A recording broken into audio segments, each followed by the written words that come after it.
മഴതോരും മുൻപേയുടെ വരാൻ പോകുന്ന കഥയിലേക്ക് എല്ലാവർക്കും സ്വാഗതം. പുനരൂരെ വീട്ടിൽ വെച്ച് അലീന എല്ലാവരുടെയും ദേഷ്യം മാറ്റിയെടുക്കുകയാണ്. ഊണുമേശയിൽ വെള്ള വിരിച്ചത് സാന്ദ്രയായിരുന്നു. വിസ്താരമുള്ള താലത്തിൽ ജോസുകുട്ടി കേക്ക് കൊണ്ടുവന്ന് വെച്ചു. വൈകുന്നേരം ജോസുകുട്ടിയും രേവതിക്കുട്ടിയും സാന്ദ്രയും മിലനും കൂടിയാണ് പുല്ലൂർ ടൗണിൽ പോയി കേക്കും കളിപ്പാട്ടങ്ങളും വാങ്ങിക്കൊണ്ട് വന്നത്. കേക്ക് മുറിക്കേണ്ട സമയമായപ്പോൾ സാന്ദ്ര പറഞ്ഞു, ആ കള്ളുകുടിയന്മാരെ കൂടി വിളിക്ക്. കള്ളുകുടിയന്മാരോ? നിന്റെയൊക്കെ അപ്പന്മാരെയാണോടി കള്ളുകുടിയന്മാരെന്ന് വിളിച്ചത്? വത്സമ്മ ചോദിച്ചു. അങ്ങനെ അപ്പൂപ്പൻ താടി പോലെ ഭാരം കുറഞ്ഞ തലകളും കാലുകളുമായി സ്റ്റാൻലിയും മാമച്ചനും ഔസേപ്പച്ചനും ആൽബർട്ടും റോബർട്ടും ഔതക്കുട്ടിച്ചായനും ഡൈനിങ് ഹാളിലെത്തി. സ്റ്റാൻലിയും അലീനയും അന്ന് തന്നെ കുളത്തൂപ്പുഴയ്ക്ക് തിരിച്ചു പോകേണ്ടവരായിരുന്നു. പക്ഷേ കുട്ടികൾ അലീനയിൽ ഒരു പിടുത്തം പിടിച്ചു. അതോടെ യാത്ര മാറ്റിവെക്കേണ്ടി വന്നു. അലീന ചേച്ചി പോകുന്നില്ലെങ്കിൽ രേവതിക്കുട്ടിയും പോകുന്നില്ല. അവളുടെ നിർബന്ധത്തിന് വഴങ്ങി മാമച്ചനും ഗ്രേസമ്മയും ഒരു ദിവസം കൊട്ടാരമറ്റം തറവാട്ടിൽ താമസിക്കാമെന്ന് തീരുമാനിച്ചു. എല്ലാവരും ഊണുമുറിയിൽ എത്തിയതോടെ ജോസുകുട്ടി ചിന്നുമോളുടെ കൈ പിടിച്ച് കേക്കിന് മുന്നിൽ നിർത്തി. തിളങ്ങുന്ന സ്റ്റീലിൻ്റെ കത്തി അവളുടെ കയ്യിൽ കൊടുത്തു. ചിന്നുമോളെ കൊണ്ട് കേക്ക് മുറിപ്പിക്കാൻ ഭാവിക്കവേ ജോസുകുട്ടി പറഞ്ഞു, വെൽക്കം സ്പീച്ച് കൂടെ വേണം. അതാര് പറയണമെന്നായി.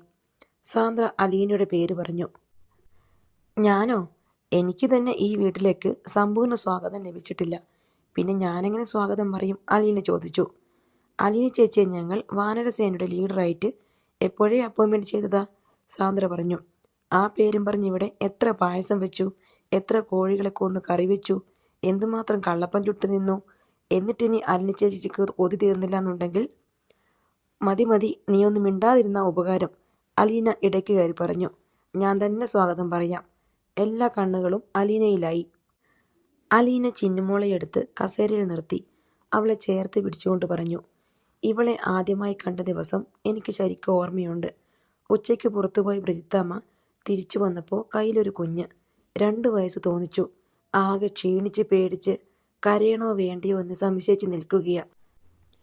ബ്രിജിത്തമ്മ ഇവളെ എൻ്റെ കയ്യിൽ തന്നിട്ട് പറഞ്ഞു, നിന്റെ കുഞ്ഞണിച്ചെത്തിയ നല്ലപോലെ നോക്കിക്കൊള്ളണം. ഇപ്പം എൻ്റെ കുഞ്ഞണിച്ചെത്തിയെ തന്നെ ഇവൾ നിൽക്കുന്നത് കാണുമ്പോഴുള്ള സന്തോഷം എത്രയാണെന്ന് പറഞ്ഞറിയിക്കാൻ വയ്യ. സമ്പൂർണ്ണ നിശബ്ദതയാണ് ഡൈനിങ് ഹാളിൽ. ആരും ശ്വാസം കഴിക്കുന്ന ഒച്ച പോലുമില്ല. ഇന്ന് ഇവളുടെ സങ്കടമെല്ലാം മാറുന്ന ദിവസമാണ്. അനാദിയായിരുന്ന ഇവൾക്ക് അമ്മയെ കിട്ടി. അപേക്ഷയുള്ളത് ഇവളെ ഒരിക്കലും 2ാം തരക്കാരിയായിട്ട് കാണരുത്. ഞാൻ എൻ്റെ പപ്പയുടെ മോളാണെങ്കിലും വേറൊരു അന്യ സ്ത്രീയാണ് എന്നെ പ്രസവിച്ചത് എന്നൊരു ആക്ഷേപം ചിലരുടെയെങ്കിലും മനസ്സിലുണ്ടെന്ന് എനിക്കറിയാം. ഈ കുടുംബത്തിലെ പുരുഷന്മാരുടെ മക്കളെ ഈ കുടുംബത്തിലെ തന്നെ സ്ത്രീകൾക്ക് പ്രസവിക്കാൻ പറ്റില്ലല്ലോ. അന്യ സ്ത്രീകൾ തന്നെയാണ് ഈ മക്കളെ എല്ലാം പ്രസവിച്ചത്. വിവാഹം എന്നൊരു ആചാരം ഇടയ്ക്ക് നടന്നു എന്ന് മാത്രം. രക്തത്തിന് പച്ചവെള്ളത്തേക്കാൾ കട്ടിയുണ്ടെന്ന് പറയാറില്ലേ? ആചാരത്തേക്കാൾ എത്രയോ വലുതാണ് സ്നേഹവും ബന്ധവും. അതുകൊണ്ട് ഈ കുഞ്ഞിനെ നമ്മൾ ആരും താഴ്ത്തരുത്. അനാദിയായി ജീവിക്കേണ്ടി വന്നത് ഇവളുടെ കുറ്റമല്ലല്ലോ. സാന്ദ്രയെ പോലെ, മിലനെ പോലെ, ദിയാമോളെ പോലെ, നമ്മൾ ഓരോരുത്തരെയും പോലെ ഇവൾക്കും ഈ വീട്ടിൽ സ്ഥാനമുണ്ടാകണം. സ്വന്തം അമ്മയുടെ സ്നേഹവും ലാളനയും വാത്സല്യവും ഇവൾക്ക് നിഷേധിച്ചത് നമ്മളാണ്. ഇവളുടെ വല്യപ്പച്ചൻ്റെയും അങ്കിൾമാരുടെയും ആൻറ്റിമാരുടെയും സ്നേഹവാത്സല്യങ്ങൾ ഇവൾക്ക് കൊടുത്തില്ലെന്ന് മാത്രമല്ല, അനാദി എന്ന മുദ്രകുത്തി ശിക്ഷിക്കുകയും ചെയ്തു. ആ കടങ്ങളെല്ലാം നമുക്ക് വീട്ടണം. അലീന ഒരു നിമിഷം നിർത്തി. എന്നിട്ട് ചിന്നുമോളെ ഒന്നുകൂടി ചേർത്ത് പിടിച്ചു. അങ്ങനെ വൈകിയെങ്കിലും കൊട്ടാരമറ്റം തറവാട്ടിൽ വന്നു ചേർന്ന് ഇവിടുത്തെ അംഗമായി മാറിയ ഈ കുഞ്ഞുമോൾക്ക് ഈ തറവാടിൻ്റെ പേരിലും കുടുംബാംഗങ്ങളുടെ പേരിലും എല്ലാവിധ സ്വാഗതവും ആശംസിച്ചു കൊള്ളുന്നു. 4-5 നിമിഷത്തേക്ക് അനക്കമൊന്നുമില്ലായിരുന്നു. പിന്നെ ജോസുകുട്ടിയാണ് തുടങ്ങി വച്ചത്. മാലപ്പടക്കം പൊട്ടുന്നത് പോലെയായിരുന്നു കയ്യടി. ഈ പൊന്നുമോളെ കണ്ടെത്താൻ വേണ്ടിയുള്ള വിവരങ്ങൾ ശേഖരിച്ചതും അതിനുവേണ്ടി അങ്ങേയറ്റം ഉത്സാഹിച്ചതും ഈ നിൽക്കുന്ന രേവതിക്കുട്ടിയാണ്. അവൾക്കും നമ്മുടെ തറവാട്ടിലേക്ക് സ്വാഗതം. കരഘോഷം മുഴങ്ങി. അടുത്തത് ചിന്നുമോൾ വഴി നമ്മുടെ ബന്ധുക്കളായി തീർന്ന മാമച്ചനങ്ങളും ഗ്രേസമ്മയാൻ്റിയുമാണ്. അവർക്കും സ്വാഗതം, അലീന പറഞ്ഞു നിർത്തി. വീണ്ടും എല്ലാവരുടെയും കയ്യടി ഉയർന്നു. ചിന്നുമോളെ അനാഥാലയത്തിൽ തള്ളിയ കറുത്ത കൈകളെ കണ്ടുപിടിച്ച് ജനകീയ കോടതിയിൽ വിചാരണ ചെയ്യേണ്ടതല്ലേ? കരഘോഷത്തിനിടയിൽ ഒരു ശബ്ദം ഉയർന്നു കേട്ടു. ആരടാ അത്? റോബർട്ട് തലപൊക്കി നോക്കി. ഷോബി സാന്ദ്രയുടെ പിറകിൽ മറഞ്ഞു കളഞ്ഞു. കൂട്ടച്ചിരിക്കിടയിൽ അലീന ചിന്നുമോളുടെ കയ്യിൽ കത്തി പിടിപ്പിച്ച് മേശപ്പുറത്തിരുന്ന കേക്ക് മുറിച്ചു. അപ്പോഴും കരഘോഷമുണ്ടായി. പിറ്റേന്ന് നേരം വെളുത്തപ്പോൾ സ്റ്റാൻലിയും അലീനയും കുളത്തൂപ്പുഴയ്ക്ക് പോകാൻ ഒരുങ്ങി. മാമച്ചനും ഗ്രേസമ്മയും രേവതിക്കുട്ടിയും എറണാകുളത്തേക്കും. ഷെറിനെയും ചിന്നുമോളെയും തങ്ങളോടൊപ്പം കൊണ്ടുപോയിക്കോട്ടെ എന്ന് അവർ ഔതക്കുട്ടിച്ചായനോടും ആൺമക്കളോടും അനുവാദം ചോദിച്ചു. ഷെറിനും ചിന്നുമോളും തൽക്കാലം എറണാകുളത്തും കുളത്തൂപ്പുഴയിലും മാറി മാറി താമസിക്കട്ടെ എന്ന് തീരുമാനമായി. പുനലൂരിൽ താമസിച്ചാൽ സമീപവാസികളുടെ ചോദ്യങ്ങൾക്ക് ഉത്തരം പറയേണ്ടി വരും. ഷെറിനും എറണാകുളത്തേക്ക് പോകാൻ താല്പര്യമുണ്ട്. എല്ലാവരും തൽക്കാലം യാത്ര പറഞ്ഞ് പിരിയുകയാണ്. എറണാകുളത്തേക്കുള്ളവർ യാത്ര പറഞ്ഞ് കാറിൽ കയറി തുടങ്ങി. അലീനയും രേവതിക്കുട്ടിയും തമ്മിൽ യാത്ര പറഞ്ഞിട്ട് തീരുന്നില്ല. ഷെറിൻ്റെയും ചിന്നുമോളുടെയും ചുമതല രേവതിക്കുട്ടി ഏറ്റെടുത്തു കഴിഞ്ഞു. ചിന്നുമോൾ സന്തോഷവതിയായിരുന്നു. വീടുകളും അതിനുള്ളിലെ മനുഷ്യരും അവളുടെ ചെറിയ ജീവിതത്തെ സ്പർശിക്കുന്നത് ആദ്യമായിട്ടാണ്. അവൾക്കത് വളരെ ഇഷ്ടപ്പെട്ടു. കാറിൽ കയറും മുൻപ് അലീന അവളെ എടുത്ത് ഉമ്മ നൽകി. അവൾ തിരിച്ചും. അലീന ആൻറ്റി അവളോടൊപ്പം കാറിൽ വരുന്നില്ലെന്നറിഞ്ഞപ്പോൾ അവൾക്ക് വല്ലായ്മയായി. ഞാൻ വന്നോളാം ചക്കരെ, അടുത്തയാഴ്ച ഞാൻ എത്തിക്കോളാം. അലീന അവളെ തലോടി ആശ്വസിപ്പിച്ചു. ഷെറിൻ അലീനയുടെ അരികെ വന്നു. എന്നോട് യാത്ര പറയണ്ട, നമ്മളിനിയും കൂടെ കൂടെ കാണാനുള്ളവരല്ലേ. നിങ്ങളെ കുളത്തൂപ്പുഴയ്ക്ക് കൂട്ടിക്കൊണ്ടു പോകാൻ ഞാൻ വരുന്നുണ്ട്, അലീന പുഞ്ചിരിയോടെ പറഞ്ഞു. ഷെറിൻ അവളുടെ മുഖത്തേക്ക് ഉറ്റുനോക്കി. ഏതാനും നിമിഷം നിന്നു. അവളുടെ കണ്ണുകളിൽ സ്നേഹവും നന്ദിയും കൃതജ്ഞതയും തിളങ്ങി. നിന്നെ ദൈവം അനുഗ്രഹിക്കും. എനിക്കെൻ്റെ മോളെ തിരിച്ചു കിട്ടിയതുപോലെ നിനക്ക് നിന്റെ അമ്മയെയും കിട്ടും ഒരു ദിവസം. ഞാൻ അതിനുവേണ്ടി പ്രാർത്ഥിക്കുന്നുണ്ട്. ഷെറിനും കാറിൽ കയറി. അലൻ ചേച്ചി പോട്ടെ, ചെന്നിട്ട് വിളിക്കാം. രേവതിക്കുട്ടിയും കയറി. ആ കാർ കൊട്ടാരമട്ടത്തിൻ്റെ മുറ്റത്ത് നിന്നും സാവധാനം റോഡിലേക്ക് ഇറങ്ങിപ്പോയി. അടുത്തത് സ്റ്റാൻലിയുടെയും അലീനയുടെയും ഊഴമാണ്. അലീന മുതിർന്നവരോടും കുട്ടികളോടുമെല്ലാം യാത്ര പറഞ്ഞു കഴിഞ്ഞു. ദിയാമോൾക്കും ജോൺ ബോളിനും മുത്തങ്ങൾ നൽകി. കുടുംബാംഗങ്ങളെല്ലാം സിറ്റൗട്ടിലുണ്ടായിരുന്നു. ഔതക്കുട്ടിച്ചായനും കുളത്തൂപ്പുഴയ്ക്ക് പോകാൻ ഒരുങ്ങിയിറങ്ങി വന്നു. അവർ 3 പേരും കാറിൽ കയറി യാത്ര തിരിച്ചു. 10 മണിയോടെ അവർ കുളത്തൂപ്പുഴയിലെത്തി. കാർ ചെന്ന് നിന്നയുടൻ നായക്കൂടുകളിൽ കിടന്ന നായ്ക്കൾ കുരച്ചും ചാടിയും വലിയ ബഹളമുണ്ടാക്കി. ആൻ്റപ്പൻ്റെ കൂടെ ഉണ്ടായിരുന്ന 2 നായ്ക്കൾ സ്റ്റാൻലിയുടെ അടുത്തേക്ക് പാഞ്ഞെത്തി. അവരുടെ യജമാനൻ അവരെ അവിടെ വിട്ടിട്ട് പോയിട്ട് ദിവസങ്ങളായിരിക്കുന്നു. അലീന അവരുടെ സ്നേഹപ്രകടനങ്ങൾ കൗതുകത്തോടെ നോക്കിക്കൊണ്ട് നിന്നു. നായ്ക്കൾ അവളുടെ ചുരിദാറിൽ കടിച്ചു പിടിച്ചു വീടിന് നേർക്ക് വലിച്ചു. വിരടാ, കീറിപ്പോകുമേ, പതുക്കെ പതുക്കെ, ഞാൻ അങ്ങോട്ടല്ലേ വരുന്നേ, അവൾ അവയുടെ തലയിൽ തഴുകി സമാധാനപ്പെടുത്തി. ആൻ്റപ്പ, ഗേറ്റടിച്ചിട്ട് അവരെ തുറന്നു വിട്, സ്റ്റാൻലി നിർദ്ദേശിച്ചു. ആൻ്റപ്പനും പോയി നായ്ക്കൂടുകൾ തുറന്നു വിട്ടു. കൂടുവിട്ട് ചാടിയിറങ്ങിയ നായ്ക്കൾ പാഞ്ഞെത്തി സ്റ്റാൻലിയെയും അലീനയും പൊതിഞ്ഞു. ആൻ്റപ്പൻ ചേട്ടാ, എല്ലാവരെയും നല്ലപോലെ നോക്കുന്നുണ്ടായിരുന്നോ? അലീന തിരക്കി. അതല്ലായിരുന്നോ എൻ്റെ ജോലി? ആൻ്റപ്പൻ ചിരിച്ചു. എൻ്റെ പ്രാവുകൾ എല്ലാം അവിടെ തന്നെയുണ്ട്. അലീന വീടിനുള്ളിൽ കയറിയ ശേഷം തീറ്റയും എടുത്ത് പ്രാക്കൂടിന് സമീപമെത്തി. പ്രാവുകൾ പറന്ന് അവളുടെ ചുറ്റും നിരന്നു. ഒരെണ്ണം അലീനയുടെ കൈത്തണ്ടയിൽ വന്നിരുന്ന് കൈവെള്ളയിൽ നിന്ന് കൊത്തിപ്പെറുക്കി. വീട്ടിനുള്ളിൽ അലീനയ്ക്ക് പിടിപ്പത് പണിയുണ്ടായിരുന്നു. അവൾ കുറേ ദിവസം വീട്ടിൽ ഇല്ലാതിരുന്നതിനാൽ അടുക്കും ചിട്ടയും ഒക്കെ തെറ്റിയിട്ടുണ്ട്. അതെല്ലാം ക്രമീകരിക്കാൻ അവൾ ആൻ്റപ്പനെയും ബൈജുവിനെയും കൂട്ടുവിളിച്ചു. അലീന എവിടെയൊക്കെയാ പോയത്? ആൻ്റപ്പൻ ചോദിച്ചു. അവൾ പോയ സ്ഥലങ്ങളെക്കുറിച്ചും അവിടുത്തെ ഭംഗിയെക്കുറിച്ചും വിവരിച്ചു. പിന്നെ മേരിക്കുട്ടി ആൻറ്റിയെ കണ്ട വിവരവും പറഞ്ഞു. എല്ലായിടത്തും കറങ്ങിയല്ലോ, എന്നിട്ട് ഞങ്ങൾക്കൊന്നും മേടിച്ചില്ലേ? ഓ, കൊണ്ടുവന്നല്ലോ, ഞാനത് മറന്നുപോയി ചേട്ടാ. അലീന പോയി കാറിൻ്റെ ഡിക്കിയിൽ നിന്ന് പെട്ടിയെടുത്തു കൊണ്ടുവന്നു. കൽക്കട്ടയിലെ ഷോപ്പിങ്ങിനിടെ അവൾ വാങ്ങിയ ഷർട്ടുകൾ അതിനുള്ളിൽ സൂക്ഷിച്ചിരുന്നു. ഒരെണ്ണം ആൻ്റപ്പൻ ചേട്ടന്, അടുത്തത് പൗലൂസ് ചേട്ടന്, ഇനിയൊരെണ്ണം രാജപ്പൻ ചേട്ടന്, ബൈജുവിനും ഒരു ടീഷർട്ടും. ബൈജുവിനാ കോലടിച്ചത്. ആൻ്റപ്പൻ ഓരോന്നിൻ്റെയും ഭംഗി നോക്കിയിട്ട് പറഞ്ഞു. അല്ല, പൗലോസ് ചേട്ടന, ബൈജു തർക്കിച്ചു. വീടൊന്ന് പുനഃക്രമീകരിക്കാൻ അലീന 2 ദിവസം എടുത്തു. അതിനിടയിൽ അവൾ ഔതക്കുട്ടിച്ചായനുമായി ഭാവി പരിപാടികളെക്കുറിച്ച് ആലോചനകൾ നടത്തി. ഒരു ദിവസം അലീന സ്റ്റാൻലിയെ സമീപിച്ച് പറഞ്ഞു. പപ്പ, എനിക്ക് അഞ്ജലിയിലൊന്ന് പോകണം. അഞ്ജലിയിലോ? എന്തിന്? സ്റ്റാൻലി നെറ്റി ചൊളിച്ചു. അവിടെ ഒരു കുടുംബം താമസിക്കുന്നുണ്ടല്ലോ, പപ്പയുടെ ഭാര്യയും മക്കളും. അതിന് നിനക്കെന്താ? എനിക്ക് അവരെ ഒന്ന് കാണണം. അവരെയെല്ലാം നീ കണ്ടതല്ലേ? ഒന്നുകൂടി കാണണം. ടോജോയെ ഞാൻ കണ്ടിട്ടേ ഇല്ലല്ലോ. പപ്പയുടെ ഒരേ ഒരു മകനല്ലേ, എൻ്റെ സഹോദരൻ. അവനോട് ഒരു ദിവസം ഇങ്ങോട്ട് വരാൻ പറയാം. ഞാനവിടെ പോയാൽ എന്താ പപ്പ? നിന്നെ അവരെ ആട്ടുകല്ലിട്ട് ആട്ടും, ദോശക്കല്ലിൽ വെച്ച് ചുട്ടു പട്ടിക്കിട്ട് കൊടുക്കും. അലീനയ്ക്ക് ചിരി വന്നു. പപ്പയ്ക്ക് അവരെ പേടിയാണല്ലേ? നിന്നെ അങ്ങോട്ടേക്ക് അയക്കാൻ എനിക്ക് മനസ്സില്ല, അത്ര തന്നെ. പപ്പയുള്ളപ്പോൾ അവരെന്നെ ദ്രോഹിക്കുമോ? നീ എന്തിനവിടെ പോകുന്നു എന്നാണ് എൻ്റെ ചോദ്യം. എനിക്കവിടെ 2 ദിവസം താമസിക്കണം. അവർ എങ്ങനെയാണ് ജീവിക്കുന്നതെന്ന് അറിയണ്ടേ? എനിക്ക് ഇവിടെ കിട്ടുന്നതിനേക്കാൾ സുഖസൗകര്യങ്ങളൊക്കെ അവർക്ക് കിട്ടുന്നുണ്ടോ? അവർക്ക് പപ്പ ഇഷ്ടം പോലെ പോക്കറ്റ് മണി കൊടുക്കുന്നുണ്ടോ എന്നൊക്കെ എനിക്കറിയണം. ഉണ്ടെങ്കിൽ എനിക്കും അതൊക്കെ കിട്ടണം. എൻ്റെ അത്രയും സൗകര്യങ്ങൾ അവർക്ക് കിട്ടുന്നില്ലെങ്കിൽ ഞാനീ അനുഭവിക്കുന്നത് അധികം പറ്റില്ലേ? പക്ഷഭേദം പാടില്ലല്ലോ. എനിക്കിങ്ങനെ ഓരോരോ തലവേദന ഉണ്ടാക്കുക എന്നതാണോ നിന്റെ മിനിമം പരിപാടി? ഒന്ന് കഴിയുമ്പം അടുത്തത്, അത് കഴിയുമ്പം വേറൊന്ന്. സ്വസ്ഥത തരില്ലേ നീ? ഇങ്ങനെ കള്ളും കുടിച്ച് പട്ടിയും തടവി ചാരു കസേരമേലെ സ്വസ്ഥമായി ചാരി കിടന്ന് സൂഹിക്കാനുള്ളതല്ല പപ്പ മനുഷ്യൻ്റെ ജീവിതം. എപ്പോഴും എന്തെങ്കിലുമൊക്കെ ചെയ്യാനുണ്ടായിരിക്കണം. നിന്റെ മനസ്സിരിപ്പൊക്കെ എനിക്ക് പിടികിട്ടിയടി.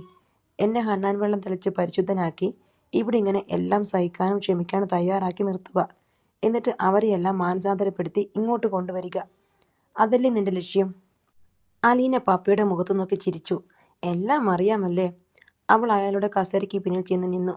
അങ്ങനെ എന്തെങ്കിലും പദ്ധതി നീ ഉദ്ദേശിച്ചിട്ടുണ്ടെങ്കിൽ അത് നടക്കില്ല. എന്തുകൊണ്ടാണ് നടക്കാത്തത്? നിനക്ക് അവരെ ശരിക്കും അറിയില്ല അലീന. എൻ്റെ ഭാര്യയും മക്കളെയും സറൗണ്ട് ചെയ്ത് വേറൊരു ദൂഷിത വലയമുണ്ട്. ശൂന്യാകാശത്ത് നിന്ന് ഭൂമിയിലേക്ക് കടക്കണമെങ്കിൽ ഓർബിറ്റിനെ മറികടക്കണ്ടേ? അതുപോലൊരെണ്ണം. പപ്പ അത് നോക്കണ്ട. അവർ സന്ധി ചെയ്യാൻ തയ്യാറാണെങ്കിൽ പപ്പ റെഡിയാണോ? സ്റ്റാൻലി അസ്വസ്ഥനായി. അലീന, നീ വിചാരിക്കുന്ന തരക്കാരല്ല അവർ. ദോഷൈക ദൃക്കുകൾ എന്ന് കേട്ടിട്ടുണ്ടോ നീ? ഏത് കാര്യത്തിലും ദോഷം മാത്രം കാണാൻ കഴിയുന്ന കൂട്ടർ. ഇന്ന് പൗർണമിയാണെന്ന് പറഞ്ഞ് നമ്മൾ പൂർണ്ണചന്ദ്രനെ കാണിച്ചു കൊടുത്താൽ അവർ പറയും ഇന്ന് ചന്ദ്രൻ്റെ കറുത്ത പാടുകൾ കുറെ കൂടി വ്യക്തമാണല്ലോ എന്ന്. അയൽക്കാരന് 50 ലക്ഷത്തിൻ്റെ ലോട്ടറി അടിച്ചെന്ന് കേട്ടാൽ അവർ പറയും ലോട്ടറി കിട്ടിയവരാരും മനസ്സമാധാനത്തോടെ ജീവിച്ചിട്ടില്ലെന്ന്. അവർക്ക് നീ 5 കിലോ ഒന്നാന്തരം ആപ്പിൾ വാങ്ങിക്കൊടുത്താൽ അടുത്ത തവണ നിന്നെ കാണുമ്പോൾ പറയും അതിലൊരെണ്ണത്തിൽ പുഴുവുണ്ടായിരുന്നെന്ന്. ഏത് പ്രവൃത്തിയും സംശയത്തോടെ മാത്രമേ അവർക്ക് കാണാൻ പറ്റൂ. അവരെയാണ് നീ നന്നാക്കാൻ പുറപ്പെടുന്നത്. ഞാൻ ഇവിടെ വന്നപ്പം പപ്പയെക്കുറിച്ചും അത്ര നല്ലതൊന്നുമല്ല കേട്ടത്. ഭയങ്കര ദേഷ്യക്കാരൻ, കുടിയൻ, ആര് പറഞ്ഞാലും കേൾക്കാത്തവൻ, മറ്റുള്ളവരുടെ വേദനവും വിഷമവും അറിയാത്തവൻ, കടുവ, കിടുവ, അങ്ങനെ എന്തെല്ലാം. ഇപ്പം പപ്പ എന്തുമാത്രം മാറി? എനിക്ക് മാറ്റമൊന്നുമില്ല. അത് പപ്പയ്ക്ക് തോന്നുന്നതാ. പപ്പ ഒത്തിരി മാറിയിട്ടുണ്ട്. എല്ലാവരുടെയും മനസ്സിൽ നന്മയുണ്ട് പപ്പ. ചിലരുടെ മനസ്സിൽ ഇത്തിരിയെ കാണും. ഒരു തീപ്പൊരിയുടെ അത്രയും. നമ്മളത് ഊതി കത്തിച്ച് നല്ലപോലെ പ്രകാശം ചൊരിയുന്ന വിളക്കാക്കി മാറ്റണം. പപ്പയുടെ ഉള്ളിൽ നന്മയും സ്നേഹവും ഉള്ളതുകൊണ്ടല്ലേ പപ്പയ്ക്ക് മാറാൻ പറ്റിയത്. ഇനിയും പപ്പയ്ക്ക് കുറെ കൂടി നന്മയും സ്നേഹവുമുള്ള ആളാകാൻ സാധിക്കും. എനിക്കെന്തെങ്കിലും മാറ്റം വന്നിട്ടുണ്ടെങ്കിൽ അത് നിന്നെ ഓർത്ത് മാത്രമാണ്, നീ എൻ്റെ മകളായതുകൊണ്ട്. പക്ഷേ ഞാൻ പപ്പയെ സ്നേഹിക്കാതെ ഭയങ്കര ഗർവവും അഹങ്കാരവും കാണിച്ചിരുന്നെങ്കിലോ? എപ്പോഴും പരാതി പറയുകയും ദേഷ്യപ്പെടുകയും ചെയ്തിരുന്നെങ്കിലോ? പപ്പയോട് ഒട്ടും ബഹുമാനം കാണിക്കാതെ എനിക്ക് തോന്നിയ പോലെ പെരുമാറിയിരുന്നെങ്കിലോ? പപ്പ ഗേറ്റിന് വെളിയിലേക്ക് കൈ ചൂണ്ടും. കടക്കടി പുറത്ത്. ഇങ്ങനെയൊരു മകൾ എനിക്ക് വേണ്ട. എവിടാണെന്ന് വെച്ചാൽ പോയിക്കോ. മേലിൽ ഈ മുറ്റത്ത് കാല് കുത്തരുത്. അലീന പറയുന്നത് കേട്ട് സ്റ്റാൻലി മൗനമായിരുന്നു. എന്താ മിണ്ടാത്തെ? മറുപടിയൊന്നുമില്ലല്ലോ. അവൾ കുനിഞ്ഞ് തല ചരിച്ച് അയാളുടെ മുഖത്തേക്ക് നോക്കി. ആഹാ, കള്ളച്ചിരി ചിരിച്ചോണ്ടിരിക്കുവാണോ? അവൾ അയാളുടെ ശിരസിൽ 2 കൈത്തലങ്ങളും വച്ചു. മുടിക്കുമീതെ തലോടി. അപ്പോൾ മകളോ ഭാര്യയോ ആയിരുന്നാൽ മാത്രം പോരാ. സ്നേഹിക്കാനും മാനിക്കാനും സന്തോഷിപ്പിക്കാനുമുള്ള സന്മനസ്സും കൂടി വേണം. അവിടെയുള്ളവരും അന്യരല്ലല്ലോ.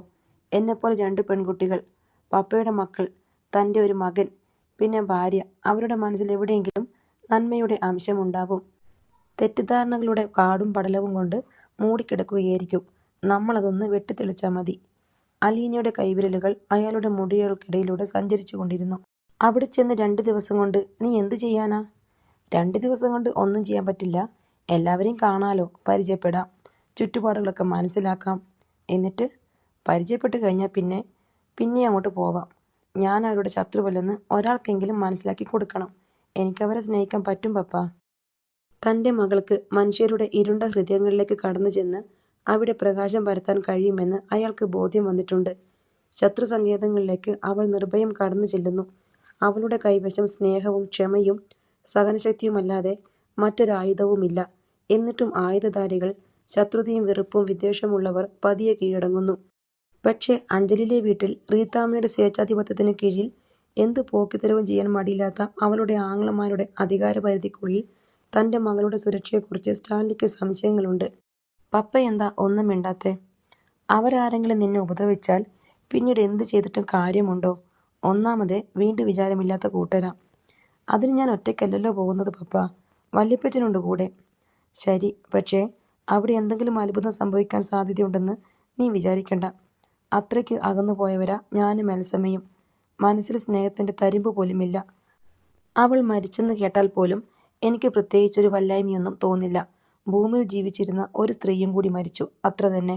ഞാൻ മരിച്ചെന്നറിഞ്ഞാൽ അവൾക്കും അത്രയൊക്കെ തോന്നൂ. പിന്നെ സ്വത്ത് അങ്ങ് പോരുമല്ലോ എന്നൊരു സന്തോഷവും ഉണ്ടായേക്കും. സ്റ്റാലിൻ നിസ്സംഗതയോടെ പറയുന്നത് കേട്ട് അലീനയ്ക്ക് വിഷമം തോന്നി.